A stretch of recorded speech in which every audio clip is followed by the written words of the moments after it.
हमारे बीच बैठे हैं पूर्व मंत्री प्रसाद भगत जी, उनका भी मैं स्वागत करता हूं। हमारे बीच बैठे हैं हमारे कार्यक्रम के संरक्षक संयोजक किशोर सिंह कुशवाहा जी, उनका भी हम स्वागत करते हैं। हमारे बीच बैठे हैं मधु मंजरी जी, उनका भी हम स्वागत करते हैं। भंते ज्ञान कीर्ति जी, उनका भी स्वागत करते हैं। और इस कार्यक्रम के संयोजक श्रीनाथ सिंह बहुत जी हम लोग बीच में उपस्थित हुए हैं, उनका भी हम स्वागत करते हैं। आप सभी साथियों का हम स्वागत करते हैं। इस कार्यक्रम में स्वागत कर रहे हैं अखिल भारतीय युवा कुशवाहा समाज भारत बिहार के प्रदेश अध्यक्ष भाई हरिओम कुशवाहा जी, उनका भी हम स्वागत करते हैं। राष्ट्रीय कोर कमेटी के राष्ट्रीय सचिव संगठन जयप्रकाश मौर्य जी, उनका भी हम स्वागत करते हैं। राष्ट्रीय आईटी प्रभारी राजकुमार कुशवाहा जी, उनका भी स्वागत करते हैं। और पटना जिला के जिला अध्यक्ष अजीत कुमार वर्मा जी, उनका भी स्वागत करते हैं। पटना जिला के महासचिव मुन्ना महतो जी, उनका भी स्वागत करते हैं। नवलपुर प्रखंड के प्रखंड अध्यक्ष रणधीर कुशवाहा जी, उनका भी स्वागत करते हैं। तमाम साथियों का स्वागत मैं करता हूं। उसके बाद इस कार्यक्रम के शुरुआत हमारे उद्घाटन करता होंगे माननीय आलोक कुमार मेहता जी, कुछ ही क्षणों में इस प्रांगण में उपस्थित होने जा रहे हैं। आप लोग के बीच में इस कार्यक्रम का विधिवत उद्घाटन करेंगे। उसके बाद कार्यक्रम में सम्राट अशोक, चंद्रगुप्त मौर्य, ज्योतिबाई फुले, सावित्रीबाई फुले के विचारों को हम सभी सुनेंगे।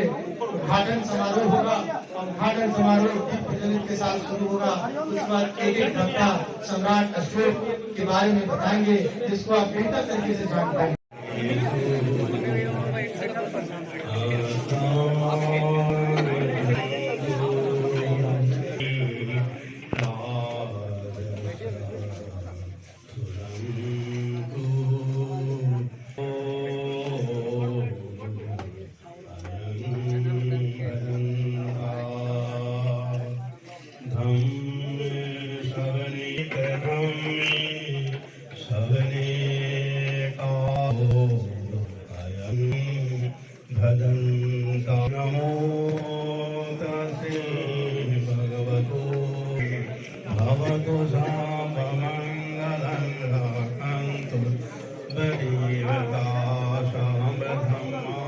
रुक जाइए,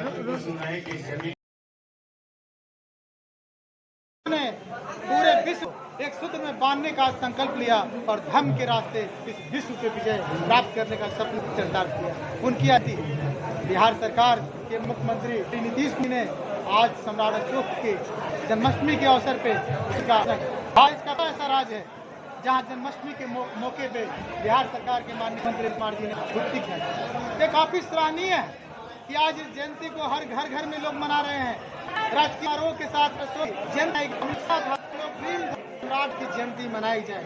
जब हमने मिशन की शुरुआत 2009 में किया था तो कोई शायद बहुत कम सामाजिक संगठनें इस कार्यक्रम का आयोजन करती थी, लेकिन आज मैं देख रहा हूँ कि देश में जो बड़ी बड़ी पार्टियां हैं वो सम्राट अशोक के रास्ते देश में अपनी सत्ता में स्थापित होना चाहते हैं। तो मैं बताना चाहूँगा कि देश के जो मुखिया हैं, इस देश के प्रधानमंत्री नरेंद्र मोदी जी और बिहार में तो घोषणा कर दिया राष्ट्रीय छुट्टी का, समता द्वार का निर्माण करवाया, सम्राट अशोक कन्वेंशन सेंटर का निर्माण करवाया और आने वाले दिनों जो हमारा प्रस्ताव है सम्राट अशोक शोध संस्था हो, पटना का नाम हो, साथ ही साथ मौर्यकालीन सैन्य प्रशिक्षण संस्थान जो गांधी मैदान में अवस्थित है उनके नाम पे वहीं पर एक बड़ा सा स्तंभ का निर्माण हो, सम्राट अशोक की 108 फीट की ऊंची प्रतिमा का निर्माण हो।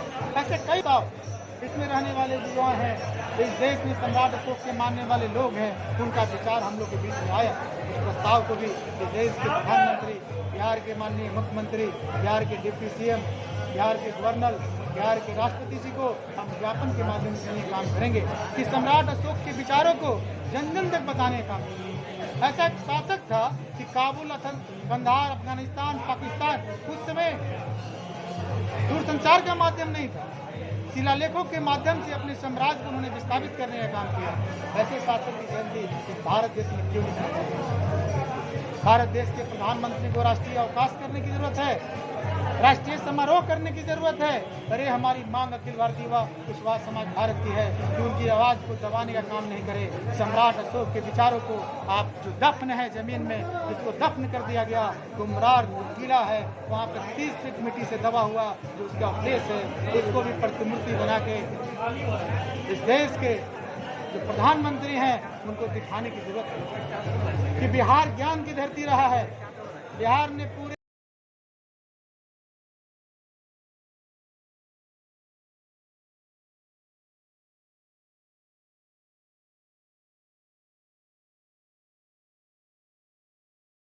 उनका भी हम स्वागत करते हैं और इस आगे ड्रेस कुमारी भक्ति सुहाय स्वागत बंधन में से आप स्वागत करेंगे। अशोक करेंगे एक बार जोरदार तालियां आप स्वागत करेंगे। दीप कार्यक्रम की शुरुआत जोरदार आप सब मंत्री जी के साथ सम्मान करेंगे।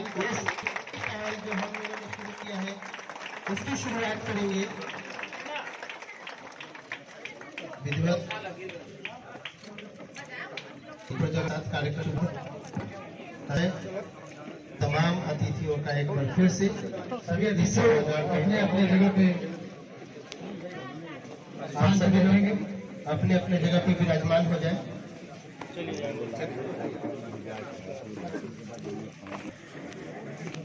आयो चंदन बैठ ले लिया।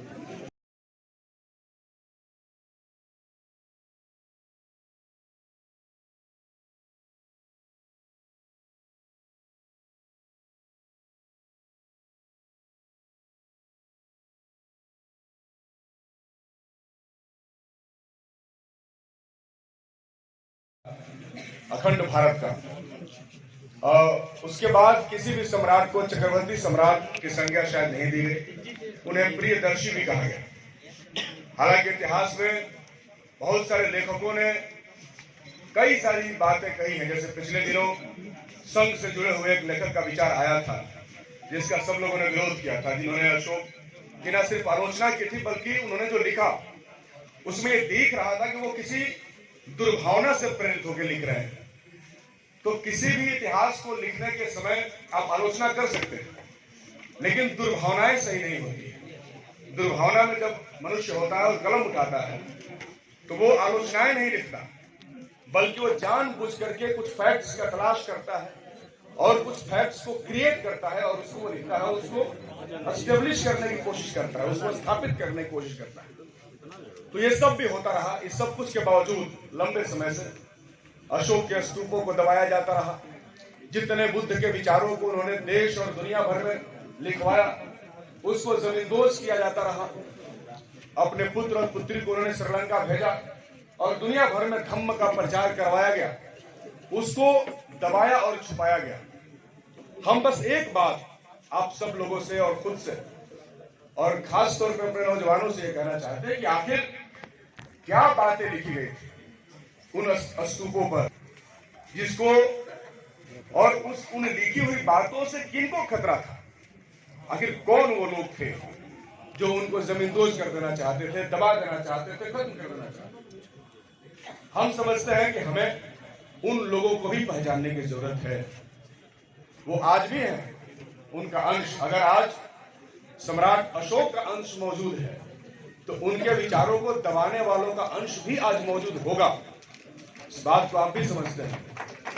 और वो किताबें लवरेज हैं और उन युद्धों की कहानियों को इतना महिमान्वित किया गया कि देश और दुनिया में हिंसा का एक बहुत बड़ा माहौल बना है। बुद्ध वो पहले व्यक्ति थे जिन्होंने कहा कि युद्ध किसी समस्या का समाधान नहीं है, बल्कि युद्ध जो है वो खुद एक समस्या है। और उन्होंने जब अंगुलीमाल नामक डाकू की कहानी पढ़ते हैं, उन्होंने एक हिंसक व्यक्ति को का पूरा विचार प्रेम और स्नेह के बल पर बदल दिया और कहा कि दुनिया के तमाम समस्याओं का समाधान है कहीं तो प्रेम में है, वो मोहब्बत में है। और मोहब्बत से दुनिया की कोई भी जंग जीती जा सकती है। ये मोहब्बत की परिभाषा, प्रेम की परिभाषा थ्योरेटिकल तौर पे नहीं बल्कि प्रयोग करके बताया कि प्रेम कितना बड़ा हो सकता है। और सम्राट अशोक के बारे में भी तो यही कहानी वो भी युद्ध कर रहे थे, वो भी नए राज्य को जीतने के लिए सब कुछ करने पर लगे हुए थे। लेकिन उन्होंने जब बुद्ध की अहिंसा के मार्ग को माना और जाना तो सम्राट अशोक प्रियदर्शी हुए। सम्राट अशोक सम्राट थे, उनको सम्राट को बुद्ध के आने से पहले थे, वो बहुत बड़े सम्राट थे, चक्रवर्ती सम्राट थे। लोग उनको जानते थे, युद्ध में सारे कौशल उन्हें मालूम था। लेकिन दुनिया उन्हें कब जानी? कब? जब उन्होंने बुद्ध को अपनाया, जब उन्होंने अपने आप को बुद्ध के रास्ते पर, बुद्ध के मार्ग पर चलने के लिए प्रेरित किया और देश और दुनिया में बुद्ध को प्रचारित किया। तो दोस्तों, आखिरी बात यही है कि हमें उन विचारों को समझने की जरूरत है। बुद्ध से चलते हुए डॉक्टर अम्बेडकर, पेरियार, ललाई सिंह यादव, बाबू जगदेव प्रसाद, नीतीश मास्टर सहित बहुत सारा विरासत हमारे पास है। और आखिरी में एक बात कहते हुए, क्योंकि अखिल भारतीय युवा कुशवाहा समाज का ये कार्यक्रम है और मैं समझता हूँ कि 80-90% लोग कुशवाहा जाति के यहाँ पे उपस्थित हैं। मैं इतिहास पढ़ते हुए खासतौर पर सम्राट अशोक की जन्म उत्सव समारोह की अध्यक्षता कर रहे हैं माननीय विधायक अजीत कुशवाहा जी, माननीय विधायक फतेह बहादुर जी, माननीय पूर्व मंत्री बसावन भगत जी, माननीय पूर्व विधान पार्षद सीपी सिन्हा जी, हमारे पार्टी के तकनीकी प्रकोष्ठ के सम्मानित अध्यक्ष रामचरित्र प्रसाद सिंह जी, विनोद सिंह जी, बासदेव कुशवाहा जी, नीतीश पटेल जी, श्रद्धा सुमन अर्पित करता हूँ सबके अवसर पर।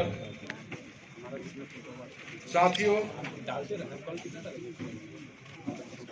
आज जो सम्मानित वक्ता अजीत कुशवाहा जी,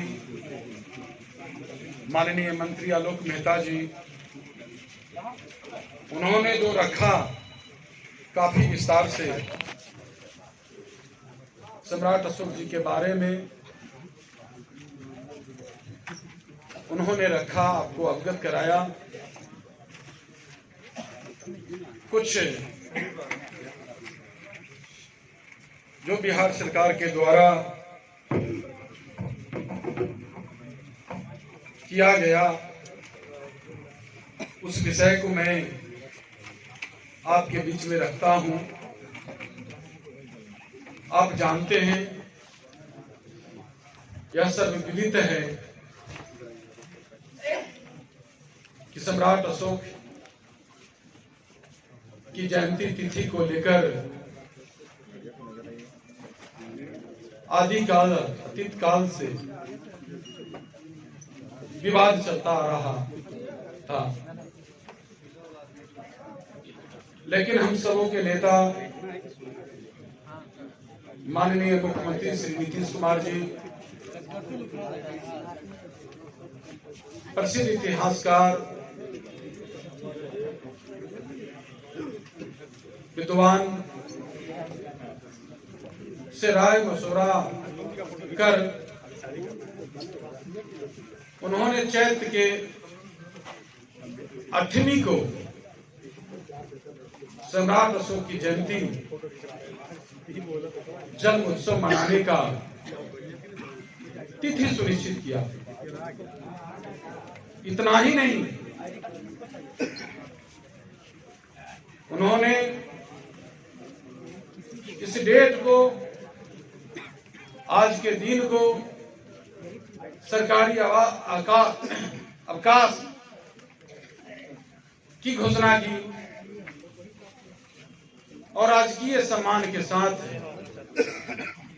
उनका जयंती मनाने का उन्होंने घोषणा किया और लागू किया। इतना ही नहीं, अशोक कन्वेंशन सेंटर बनाया जो आज बिहार की राजधानी पटना